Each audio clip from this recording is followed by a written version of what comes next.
in honor of Brandon Graham and what he did, because he wasn't the MVP of that Super Bowl, but he had a key role in it, some under-the-radar Super Bowl heroes. That's today's draft. Chris, I'll give you the floor. Okay. All right. The first one, and I saw you put this idea in there, but this is the first one that popped in my head. It would be Timmy Smith, Super Bowl XXVI, Washington Redskins running back at the time. I mean, when you rush 22 times for 202 yards and you don't win the MVP, 10 yards per carry almost basically in the Super Bowl, that's kind of insane. That really is. That's one of the most forgotten great performances in the history of the sport. The problem is that Doug Williams was throwing bombs all over the place in the late first and then the second quarter, and he stole the award away there, and deservingly so. I get it, but damn, what a performance to not win the MVP. I almost feel bad for him. I really do.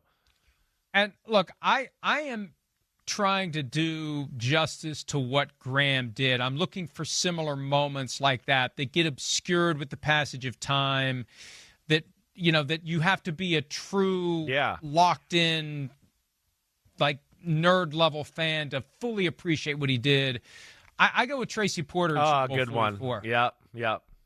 And they still blame that on Reggie Wayne for not crossing the face of Tracy Porter.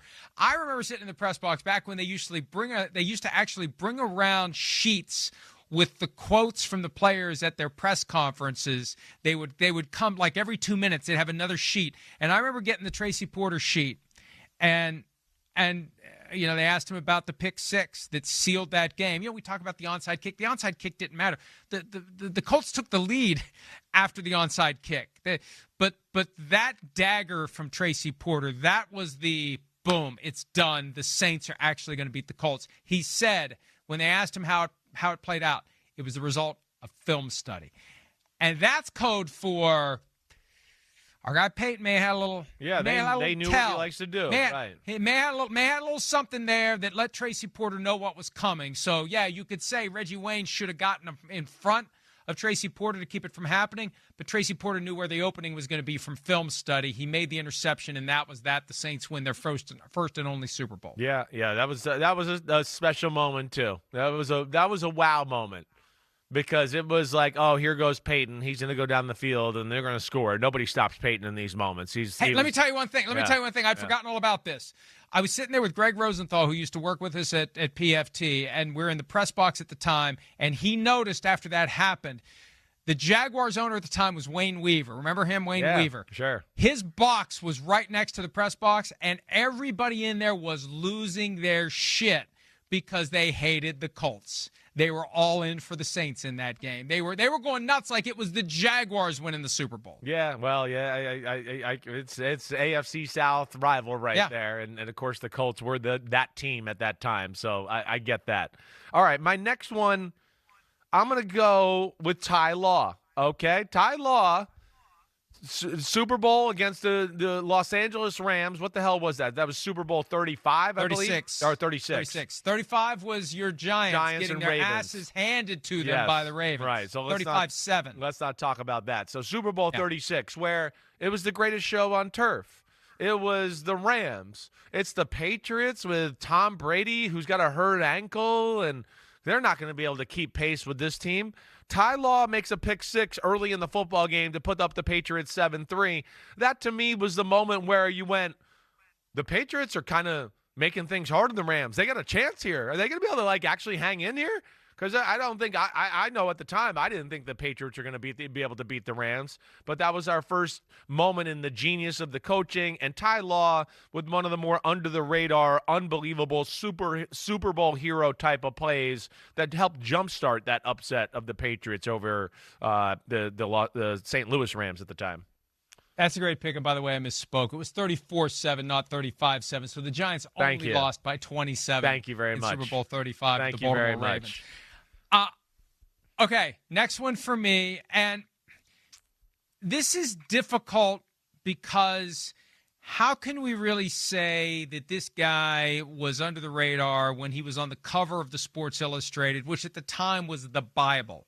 I mean, kids, I know you'll see that there's SI.com out there, and frankly, right now there's a lot of low-hanging, clickbaity, not great stuff on some of the SI micro sites, but there was a time where Sports Illustrated was it. And after the Super Bowl, like I would count the days. Thursday was usually when the issue would show up. I couldn't wait to get the Super Bowl Sports Illustrated. Who's on the cover? Read the story multiple times. Read that game story multiple times. Like it was the center of the NFL universe back in the 80s. So for Jack Squirick to have made it to the cover for Super Bowl XVIII, it's hard to say he was under the radar, but I think in the dustbin of history, it definitely is. Yeah, you don't think of Jack Squirick. You think of Marcus Allen changing Right. direction 17 times and then going through the cannon as the Raiders thumped the Washington franchise at the time. But the Jack Squirick play, which was a result of film study, this is another film study play, because late in the first half of the game between Washington and Oakland, or actually they were Los Angeles at the time, late in the first half, earlier in the screen, season, the regular earlier season. in the season, Right. earlier in the season, late in the first half, similar situation, little screen pass to Joe Washington. Right. We got him like in field goal range or something like that. Yeah, it went like worked. 70 It worked. yards, and Yeah. and they got a score right before the half. Yeah. Right. So they went back to that well. Right. And Squirick knew it was coming. Yep. And Squirick grabbed the pass. He ran in for a touchdown, and that was the dagger. That was That was the moment. That was the Cooper everything's DeJean academic pick after this six point. where you Yes. were like, oh, the game's over. There it is. Damn it. Right. There it is. Yeah, that was I pretty... remember getting home from school, and they would fold it up in the mailbox like it didn't put a crease in it. It just kind of bent over and fit right into the mailbox. Popping that thing out and seeing that cover and saying, "Oh man, that's awesome." Yeah, That's that's a pretty special moment, right? That was a Washington team that had won the Super Bowl the year before. I believe Joe Theismann was the NFL MVP that year, right, in '83. Yes. So nobody was expecting Raiders domination, 38-9 type of win where they won that one.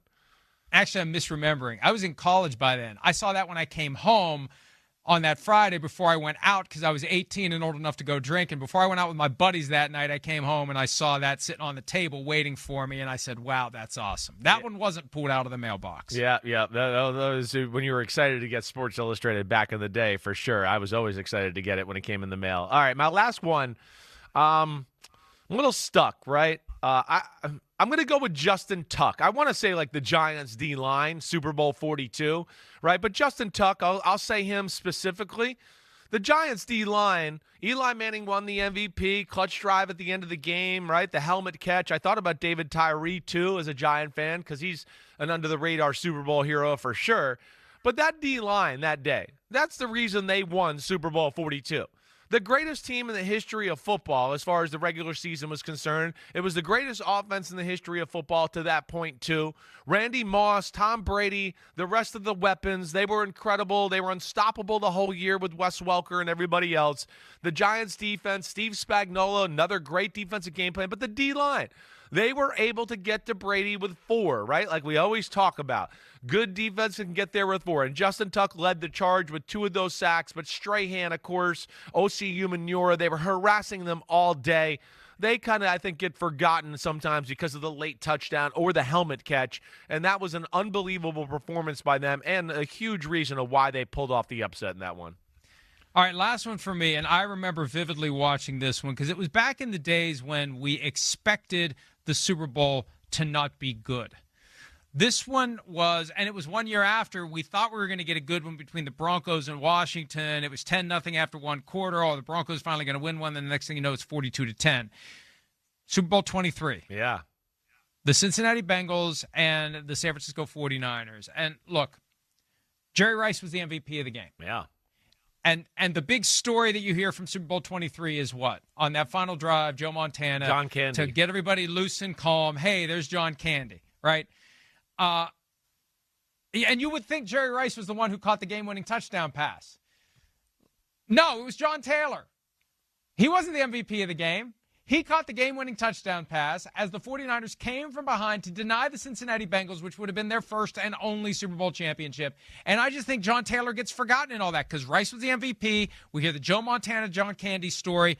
Hey, John Taylor's the guy that actually won the game. Yeah. He's forgotten. He's kind of the the forgotten guy there. You talk about Montana, Jerry Rice, Roger Craig, Ronnie Lott, but John Taylor, a little bit like T. Higgins, was awesome. Probably would have been a number 1 on a bunch of teams, but he was with Jerry Rice. And he said, okay, I'll stay here and we'll win Super Bowls and be legends, right? So, T. Higgins cool story. before Right. T. Higgins. Right, exactly, right. Hi, it's Mike Florio. Thanks for watching PFT on YouTube. Hit subscribe for the latest news and analysis from Pro Football Talk.